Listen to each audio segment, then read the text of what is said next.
আওয়ামী লীগের এই দানবীয় খুনি এই গণহত্যাকে আওয়ামী লীগের বাংলাদেশের রাজনীতি করতে পারবে না। এটা আমাদের তত্ত্বাবধায়ক সরকারের দাবি জানিয়েছি। সেই দাবির পাশাপাশি আমাদের একটি দাবি আছে না, বেগম খালেদা জিয়ার সমস্ত মামলা রক্ষা করা, আমাদের সমস্ত মামলা রক্ষা করা।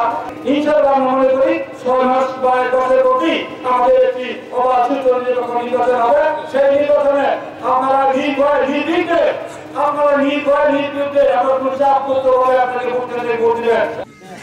ঠিক আছে ভাই, এটা 1 লাখ টাকা আমরা দিয়ে গেলাম। তার পরবর্তীতে যা মানে আপনাদের হতে পারে না, হতে পারে না।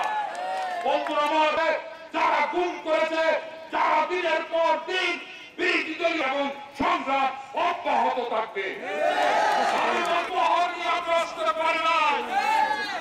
আমাদের কোন সংগ্রামী যুগ্ম মহাসচিব সাবেক নেতৃবৃন্দ, ফরিদপুর এবং চৌরাঞ্চলের প্রিয় ভাই ও বোন সরকার, তারা তার মাফে বছর পুলিশ শেখ হাসিনার আমলে লড়াই সংগ্রাম দলীয় নেতা কর্মী হত্যার শিকার হয়েছে, শহীদ হয়েছে। ইসলামের আমাদের তরুণ মাত্রা 16 বছর যাবৎ বিএনপি খায়রুল কবির খোকন উচ্ছ্বাস আনন্দ দেখলাম। বিগত চরাঞ্চলের কৃষি সন্তান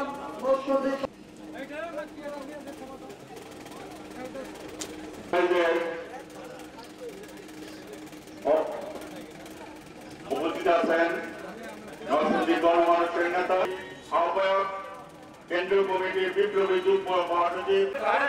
কোন প্রবেশ করবে তাদেরকে আমরা চিহ্নিত করবো। তারা কিন্তু কোনো পত্র দিবে পাবেন না, তাদেরকে আমরা চিহ্নিত করে যারা মামলা গিয়েছে, যারা নির্যাতিত হয়েছে, জেলে গিয়েছে, মায়ের গিয়েছে, আসলে কাজ আছে না।